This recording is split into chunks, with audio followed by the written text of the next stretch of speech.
नमस्कार मित्रांनो, ठरलं तर मग या मालिकेच्या येणाऱ्या पुढील भागात आपल्याला खूप मोठा ट्विस्ट पाहायला मिळतोय. महिपतचे गुंड आणि अर्जुन चैतन्यची आता जंगलामध्ये फाईट होत असते. तर दुसरीकडे आता प्रतिभा तिथून पळून गेलेली असते. महिपतीच्या मागे लागलेला असतो आणि इथे गुंडांना मारत असताना चैतन्य म्हणतो की अर्जुन तो प्रतिमा आत्याच्या मागे जा, मी त्यांना सांभाळतो. असं मत आता अर्जुन तिथून निघून जातो आणि तो प्रतिमा आत्याला जंगलामध्ये शोधू लागतो. पण मात्र त्याच वेळी नागराज सुद्धा पोहोचलेला असतो. त्याचा पाय घसरून तो तिथेच खाली पडतो.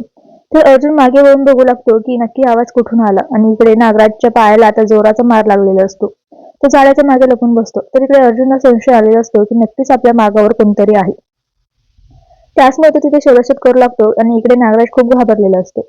अर्जुन आता इथे वॉर्निंग देत असतो की जो कोणी इथे लपून बसला आहे ना, माझ्या समोर या, कारण मी जर शोधला ना तर मी सोडणार नाही.